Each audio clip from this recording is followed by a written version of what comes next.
Hello friends, this is Nilofar Neha Khan and welcome to our YouTube channel Shikshalaya. तो आज हम बात करेंगे पीजीटी टीचर के बारे में, केवीएस की पीजीटी टीचर के बारे में, क्योंकि काफ़ी बच्चों के कमेंट्स आ रहे थे, काफ़ी बच्चों के डाउट्स थे पीजीटी टीचर को लेकर और काफ़ी डाउट्स हैं वैकेंसीज को लेकर।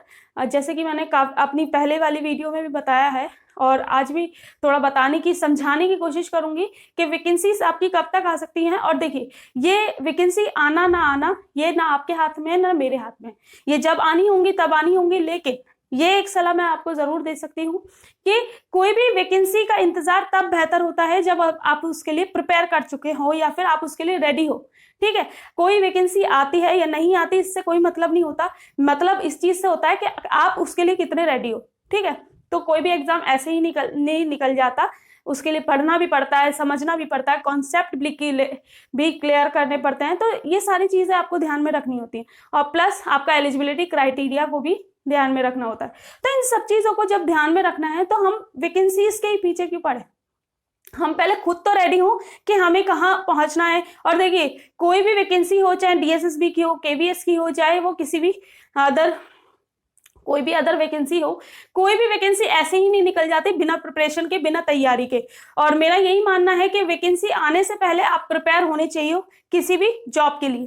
ठीक है, तो वैकेंसीज के बारे में ना ही बात करें तो अच्छा है। और जितनी भी ट्वीट्स के बारे में अगर बात करें तो ट्वीट्स कितने आते हैं कितने जाते हैं ये आप भी जानते हैं, हम भी जानते हैं।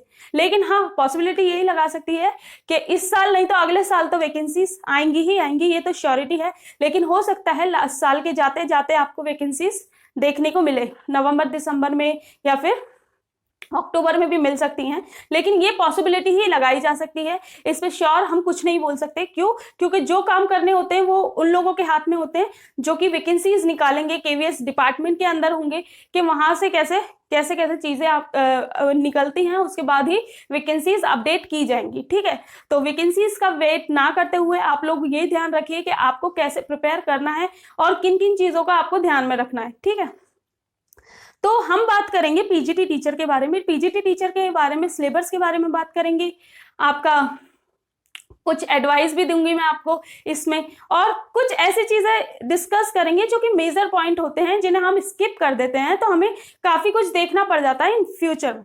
तो आज की वीडियो में हम ये सारी चीजों के बारे में बात करेंगे और कोशिश यही की जाएगी कि आपको सारा कुछ बता दिया जाए। लेकिन अगर कुछ रह जाता है तो प्लीज आप कमेंट बॉक्स में कमेंट कीजिएगा।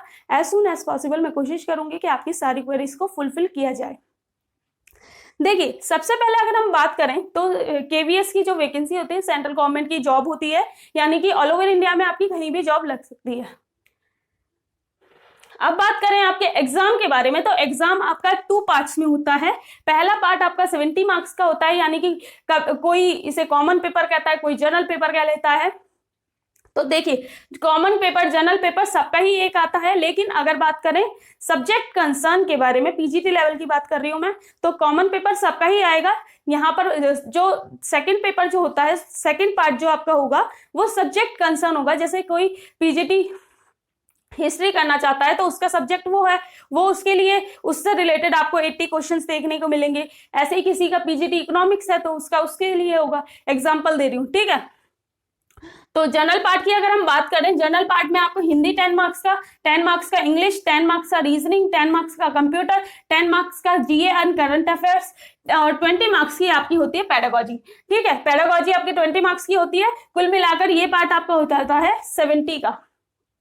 अब बात करें आपके सब्जेक्ट के बारे में, तो सब्जेक्ट में आपके 18 मार्क्स के क्वेश्चंस होते हैं और ये आपका पूरा सब्जेक्ट बेस्ड ही होता है। ठीक है, देखिए अब बात कर लेते हैं क्वालिफिकेशन के बारे में, जिसमें कि most of the students confuse रहते हैं। देखिए, पीजी में आपका पीजी यानी कि मास्टर डिग्री आपकी कंप्लीट होनी चाहिए, प्लस आपका 2 इयर्स का बीएड होना चाहिए। ठीक है, ये आपका बीएड प्लस पीजी दोनों ही, और पीजी आपका 50% मार्क्स के साथ होना चाहिए। ये इसेंशियल क्वालिफिकेशन है, यानी कि इतना तो आपके पास होना ही होना चाहिए।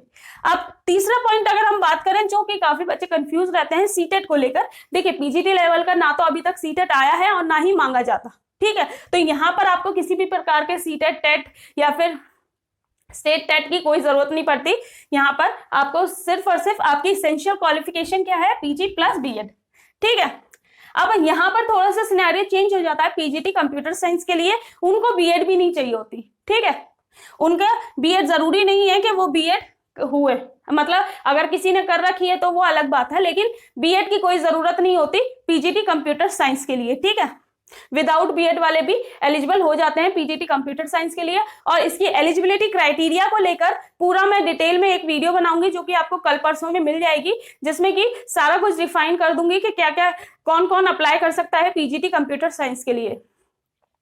अब बात करें आपके लैंग्वेज के बारे में, तो लैंग्वेज आपकी दोनों होती हैं, हिंदी इंग्लिश। देखिए हिंदी और इंग्लिश दोनों ही लैंग्वेज इंपॉर्टेंट हैं। आप ये अगर आपसे कोई कुछ भी कहता है इस चीज को ध्यान में मत रखिए, दोनों ही लैंग्वेज बहुत ज्यादा इंपॉर्टेंट रोल प्ले करती हैं आपके सिलेक्शन में, क्योंकि जब आपका इंटरव्यू होता है किसी ना किसी तरीके से आपको ये देखा जाता है कि आप कितने अच्छे तरीके से बात कर पाते हो, अपने आप को कितने अच्छे तरीके से प्रेजेंट कर पाते हो दोनों ही लैंग्वेजेस में, ठीक है। तो ये कहना बहुत गलत होगा कि कोई भी लैंग्वेज कम या ज्यादा है, दोनों में ही आपको इतना तो आना चाहिए कि आप ठीक से बात कर सके और ठीक से कोई भी चीज कह सके, समझा सके, ठीक है। अब बात करें डिजायरेबल क्वालिफिकेशन के लिए, तो यहाँ पर नॉलेज, कंप्यूटर नॉलेज होनी चाहिए थोड़ी सी, और ज्यादा इतना तो मुझे पता है कि आप लोगों को इतनी नॉलेज जितना वो मांगते हैं इससे ज्यादा ही होगी, लेकिन फिर भी हम इसे लेके चलेंगे। डिजायरेबल में आपको बेसिक नॉलेज होनी चाहिए कंप्यूटर की। अब बात करें टोटल मार्क्स के बारे में, तो टोटल मार्क्स आपके आते हैं 150, नंबर ऑफ क्वेश्चंस भी 150, टाइम भी आपको 150 मिनट्स, यानी कि 2.5 घंटे का टाइम आपको मिलता है। तो यहां पर आप एक चीज देख सकते हो कि एक क्वेश्चन का 1 मिनट और 1 नंबर मिलता है आपको, तो यहां पर टाइम मैनेजमेंट बहुत जरूरी है। और प्लस पॉइंट आपका यहां पर एक चीज हो जाती है कि यहाँ नेगेटिव मार्किंग नहीं है, यानी कि किसी भी प्रकार की कोई नेगेटिव मार्किंग नहीं है। जैसे कि आप और वैकेंसी स्टेट गवर्नमेंट की जो जॉब्स होती है उनमें मोस्ट ऑफ द टाइम आपको नेगेटिव मार्किंग देखने को मिलती है, तो लेकिन यहाँ पर केवीएस में नेगेटिव मार्किंग नहीं है, लेकिन इसे कवर करने के लिए इन्होंने एक ऑप्शन आपके लिए दे रखा है, इंटरव्यू। तो इंटरव्यू अच्छा खासा वेटेज लेता है और अच्छा खासा बच्चों के लिए अच्छी खासी, मतलब अगर आपको इंटरव्यू में आप फेल हो जाते हो तो आपका सिलेक्शन, आपने टॉप भी किया हो एग्जाम में तो भी कोई मायने नहीं रखता, मतलब दोनों की ही इंपॉर्टेंस उतनी ही है, ठीक है। तो इंटरव्यू आपका होता है 60 मार्क्स का, और यहीं पर अगर आपके एग्जाम की बात करें तो 150 मार्क्स का आपका एग्जाम होता है, और वेटेज कितना होता है 85/15, यानी कि एग्जाम का वेटेज होता है आपका 85% और 15 रेशियो होता है आपका इंटरव्यू का, ठीक है। तो दोनों में ही क्वालिफाई करना जरूरी होता है, जैसे कि आप सभी जानते हो। अब बात करें आपके सेफ स्कोर के बारे में, देखिए मैं ये हर वीडियो में इसलिए बताती हूँ सेफ स्कोर के बारे में। और हाँ, एक चीज जरूर याद रखिएगा, जिस भी सब्जेक्ट यानी कि पीजीटी लेवल में आप जिस भी सब्जेक्ट की तैयारी कर रहे हो उसके लास्ट ईयर जो भी कट ऑफ रही हैं उन्हें जरूर थोड़ा सा एनालिसिस कीजिए। जैसे कि अगर आप पीजीटी हिस्ट्री के लिए कर रहे हो तो पीजीटी हिस्ट्री की लास्ट कट ऑफ क्या रही है, मतलब एक चीज एनालाइज कीजिए कि क्या सेफ स्कोर। देखिए जैसे कि मैं तो इस वजह से बता रही हूँ कि 150 मार्क्स है तो आप 100+ ही मार्क्स सोच के चलिएगा सेफ स्कोर में, ठीक है। लेकिन आगे भी एक्सपेक्टेड कट ऑफ क्या जाती है क्या नहीं जाती, ये आपके हाथ में नहीं है ना मेरे हाथ में, लेकिन कुछ चीजें हम एनालिसिस कर सकते हैं। तो इसीलिए मैं हर सब्जेक्ट की तो नहीं बता सकती, लेकिन ये आपके पास अपॉर्चुनिटी है कि आप जिस भी सब्जेक्ट की तैयारी कर रहे हो तो उसके लिए उसकी जो कट ऑफ एनालिसिस है, यानी कि लास्ट ईयर जो कट ऑफ रही है उन्हें लिखिए और उन्हें एनालिसिस कीजिए और उसके बाद अपना एक सेफ स्कोर मानिए, ठीक है। अगर जैसे मानिए एक एग्जांपल दे रही हूं कि लास्ट ईयर पीजीटी हिस्ट्री की 105 रही, फिर उससे पहले 90 रही, उससे पहले जो रही थी वो 86 रही, ठीक है, इस टाइप से। तो आपको एक आइडिया मिल जाएगा कि लगातार कट ऑफ बढ़ रही है, ठीक है। मैं एक एग्जांपल दे रही हूँ, एग्जैक्ट ये नहीं है, ठीक है। तो लगातार बढ़ रही है या फिर लगातार घट रही है, तो इससे एक आपको काफी अच्छा आइडिया मिलता है अपनी प्रिपरेशन को और ज्यादा अच्छे से करने का। तो प्लीज कट ऑफ का जरूर एनालिसिस कीजिए, क्योंकि देखिए मैं आपको एक बात बताऊं, पढ़ते सब हैं, हर कोई पढ़ता है, लेकिन एग्जाम सिर्फ वो लोग क्रैक करते हैं जो कि स्मार्टली वर्क करते हैं, मतलब अपनी स्ट्रेटेजीज के साथ भी वर्क करते हैं, अपने टाइम मैनेजमेंट के साथ वर्क करते हैं और हर चीज को ध्यान में रखते हुए वो अपनी तैयारी करते हैं। तो इसलिए जरूरी है कि आप स्मार्टली वर्क कीजिए, ना कि सिर्फ ये देखिए कि मुझे सिर्फ पढ़ना है। पढ़ने वाला जरूरी नहीं है हर पढ़ने वाले का सिलेक्शन होगा, ठीक है। कुछ बच्चे स्मार्टली वर्क करते हैं, एनालिसिस करते हैं चीजों का, जिसकी वजह से उनकी स्ट्रैटेजीज आपसे ज्यादा बेहतर बन जाती है। और ये एक एग्जांपल है, आप और भी चीजों के एनालिसिस कर सकते हो, जैसे कि question answer, previous year papers और भी चीजों को।